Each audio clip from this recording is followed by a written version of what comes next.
ሜደጌ ክብሬናት ማረጌ ሽታ አንቺ ያላህ ስጦታ። አሰላሙ አለይኩም ወራህመቱላሂ ወበረካቱ። ውድና የተከበራችሁ የፎዚ ቤተሰቦች ሰላም ብያለሁ። አህባቢ በያላችሁበት የዓለም ዳርቻ ሰላማችሁ ብዝት ትርፍ ይበልልኝ ኢንሻአላህ። እንግዲህ ዛሬም እንደተለመደው በአዲስ ቪዲዮ መጥቻለሁ ማለት ነው።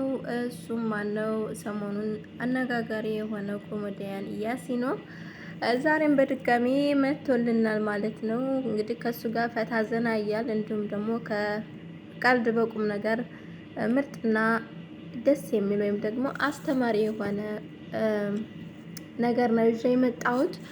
እውነት ለመናገር ያስተላለፋቸው ነገሮች በጣም የሚገርሙ ናቸውና እስኪ ለማንኛውም ቪዲዮዎቹን አይተን እንመለስ ማለት ነው። የታክሲ ረዳት ሆነ የሰራህበት ሰፈር የትኛው ነው? ኮቪድ አካባቢ ታዋቂ ነኝ። ከዛ ሳይውናቴውን ሁሉ ነገር ዝግትግት ብሏል።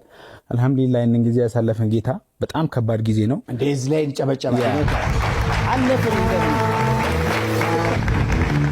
ምን እንትን አልኩኝ። ምን መሰለ በጣም ብዙ ወጣት በተማረበት አለኝ ብሎ በሚያስበው ሙያ ነው መስራት የሚፈልገው። ግን ደግሞ የሆኑ ስራዎች ወደምትፈልገው መንገድ የሚያሸጋግሩ ድልድዮች ናቸው። አየህ ያን ጊዜ እኔ በቴሌቪዥን እታወቃለሁ ብዬ ታክሲ ረዳት ባልሆን ይሄን ማንነት አላገኘም። ገብቷል? የታክሲ ስራ ከባድ ነው። ሳይፍሻ ጃንጥላ ይዞ ሰውየው እንደዚህ ቁጭ ብሎ ሌላ ቦታ እኮ ቲፕ በደንብ ይሰጣል እኮ። መልስ ላይ ግን አንተን እንደዚህ ይላል። አንተ ሞላጫ መልስ አታመጣ አንተ ወይ ቢዚ ሆነ ቆይ ምናምን ትለዋለህ አይደለ? ጃንጥላ ብረቱ አለ አይደለ? ኩላሊትን ያነጣጥርና ይሰካና መልሰኔ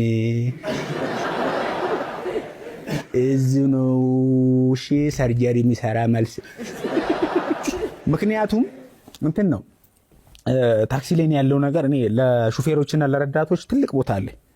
በፀሐይ እየተቃጠሉ ረዳቱ እንደዛ እየጮኸ እኔ ድምጼ ተዘግቶ ነበርና በማይም ጀመርኩ ማለት ታክሲ ረዳት ሰራውኝ።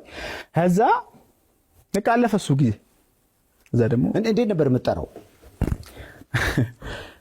የኔ ከባድ ነው። እስር ቤት ገባውኝ በዛ ሞመንት እንዴ? አዎ። ግን አንድ ቀን ምን አድርገህ እንትን ነው በቃ ትንሽ እንሳፈጣለን። በቃ መደረግ የሌለበት ነገር አደረግን። እሺ ከዛ ገባዋት።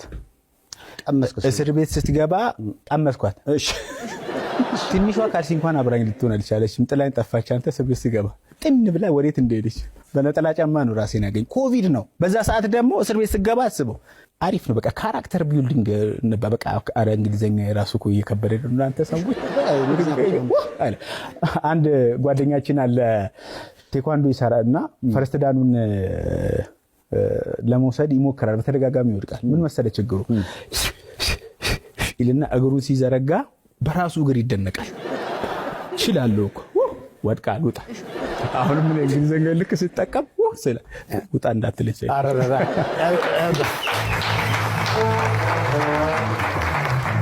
አይ በጣም ነው የገረመኝ። ምክንያቱም ኮሜዲ ውስጥ አሁን ለምሳሌ እንደዚህ ለሚያይ ሰው ይሄ መጨረሻ ላይ ያለው ያሲን ነው ሰው የሚያውቀው።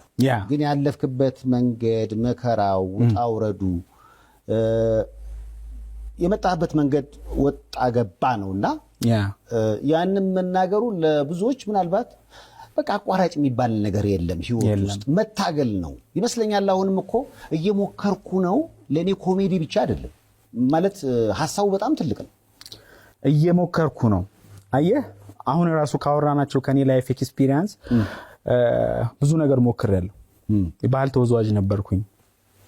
አዎ እኔ እድሜ እኮ ቆሶ እናንተ ምን አይነት ሰው የሆነ አንድ ወር ነው አንዱን ነው አይደል? ባህል ተወዛዋዥ 1-7 ዓመት ሰርቻለሁ። የት? ቢሾፍቱ ላይ ምሽት መዝናኛ ያው ክሊፕ መስራት እንደዚሁ በከበባት በምናምን ነው እና ስነካው አሁን ስፖርት ስለጀመርኩኝ ሰውነቴ ተሳስሯል እና እንደ ስታዩኝ ሲክስ ፓክ አለልኝ እና ሰራ ነበር ያኔ። ከዛ አለፈ ታክሲ ረዳት፣ ሆቴል መስተንግዶ እያለ ከዛ ሁሉንም መሞከር አይደለ ህይወት ሙከራ ነች። ከዛ እነዛ ሙከራዎች ያሲንን አሁን ያለበት ቦታ አድርሰውታል። አልহামዱሊላህ ገብቷል። ግን እየሞከርኩኝ ነው እነ ሴንስ ጉዳዩን ሳነሳው ወደ ሆነ ፍሬም ብቻ ከወሰድከው ጠባብ ነው። እኔ የሞከርኳቸው በጣም ብዙ ነገሮች አሉ። በጣም ጉዳዩ ጥልቅ ነው፣ አውዱ ጥልቅ ነው። ለምሳሌ ምስኪኖች ጎርሰው ለመብላት ለማደር እየሞከሩ ነው አይደለ? ብዙ ሰዎች ታመው ጤናቸውን ለመመለስ እየሞከሩ ነው። የእምነት አባቶች በጸሎታቸው ባስተምሮታቸው የሀገርን ሰላም ለመመለስ እየሞከሩ ነው። ዶክተሩ፣ ወታደሩ፣ ኢንጂነሩ ለሀገሩ ለማገልገል እየሞከረ ነው። መንግስት መስራት ያለበትን እየሞከረ ነው፣ እየሰራ ነው። ዩሲ አውዱ ሰፊ ነው። ከዛ ባለፈው ወጣቶች ራሱ በሱስ እየተጠቁ ያሉ ወጣቶች ከዛ ሱስ ለመውጣት እየሞከሩ ነው። እንደ በጣም አሪፍ ነው እና ሁሉም ሰው በሙያው ላይ ያለ በጣም አካል ጉዳተኛ ልጆችን ይዘው የሚያሳድጉ ህፃናትን ይዘው ያሉ እናቶች አሉ። እየሞከሩ ነው ለመስራት፣ በቃ ለማሳደግ እየሞከሩ ነው። ብዙ የማይሞክር ሰው የለምና ያንን ሐሳብ ሳነሳው መሞከር በጣም መሰረታዊ ነገር ነው። አይሮፕላን የሰጡን እኮ ሁለት ወንድማማቾች 1903 ላይ ነው ምናምን ስንት ሞክረው ነው ይሄን ምናየው መብራት የሰጠን ቶማስ ኤዲሰን። ብዙ ሙከራዎች አሉ። እኔ ፌል አላደረኩም ነው የሚለው። ፌል አላደረኩም ይልቅ ማይሰራበትን መንገድ ተማርኩኝ። ብዙ ሰው መሞከር አለብን፣ መስራት አለብን። ለሚሞክሩ ሰዎች የተሰጠ ድምጽ ነው። ሞክሩ፣ ስሩ። አንዳንዴ ያስተውለህ ከሆነ ቤት ውስጥ ከሚሞክር ልጅ ይልቅ ስራ ከሚሰራ ልጅ ይልቅ ቤት ውስጥ ተቀምጦ እንትን በቃ ባህሪው ስለሚወደድ ብቻ የሚከበር ሰው አለ። አንድ ሰበብ ማድረስ፣ አንድ እርምጃ መራመድ ወሳኝነት አለው። በእኛ እስልምና ሰበቡን አድርስ የሚባል ነገር አለ። ለጉዳዩ መሳካት ሰበብ አድርስ፣ የሆነ ነገር አድርስ። ያኔ አላህም ይረዳሃል። ገብቷል? የፈጠረ አምላክ ይረዳሃል። ሰው እኔ የኔ ቃል ነው ብዬ አላስብም። ከፈጣሪ የተሰጠ አሪፍ ፖይንት ነው። ግን ደግሞ እንደ ሀገር ተወዷል። ወዳችሁታል እናንተ? እንዴት ነው? እሺ ወዶች እንግዲህ ያው እንደሰማችሁት ቀልድ ከቁም ነገር ነው ማለት ነው ያስተላለፈው መልእክት። በዚሁ አጋጣሚ ስራን አለመናቅ ነው። ስራ ማንኛውም ስራ ቢሆን ስራ ክብር ነው።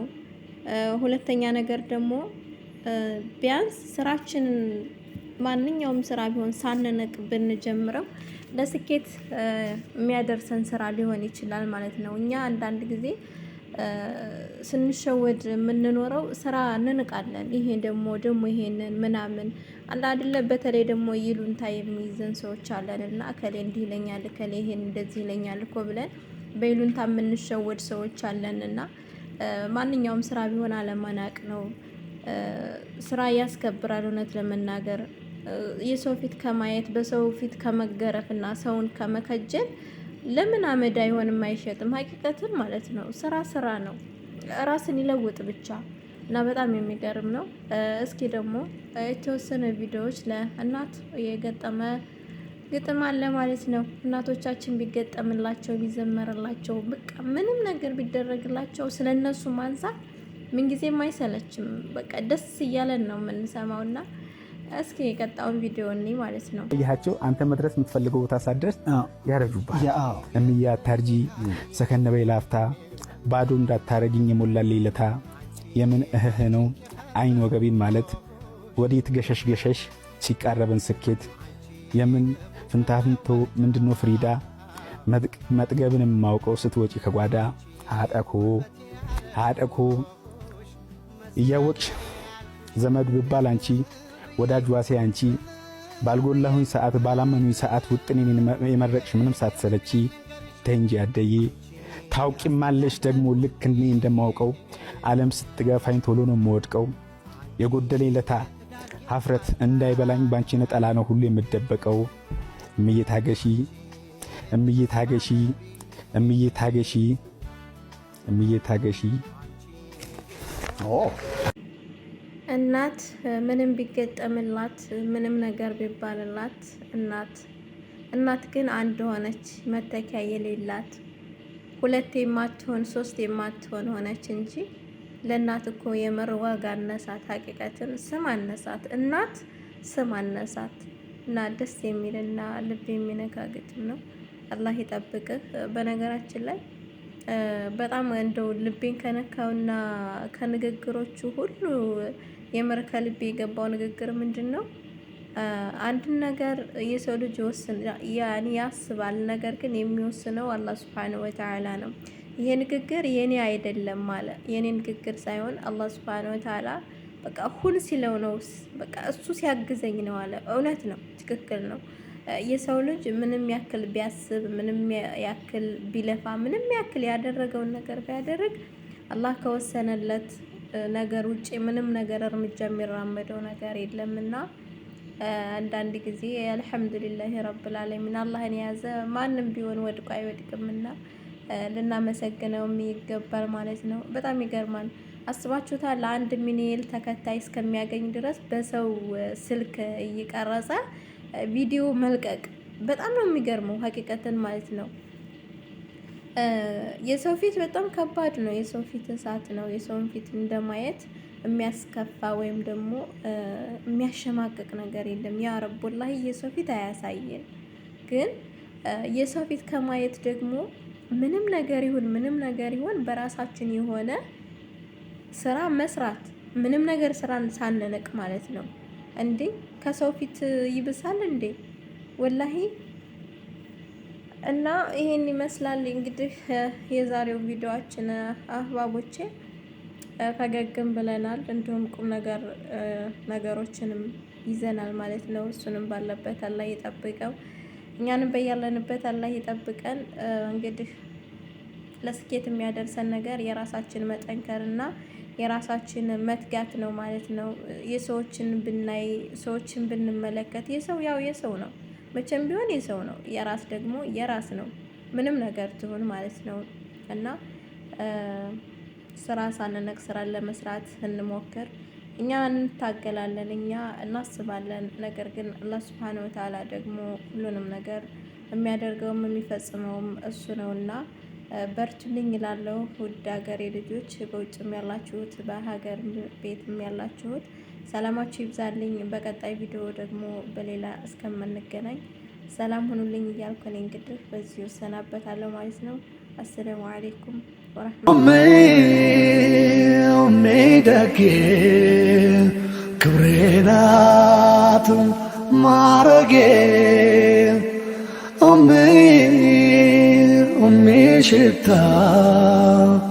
አንቺ ያላህ ስጦታ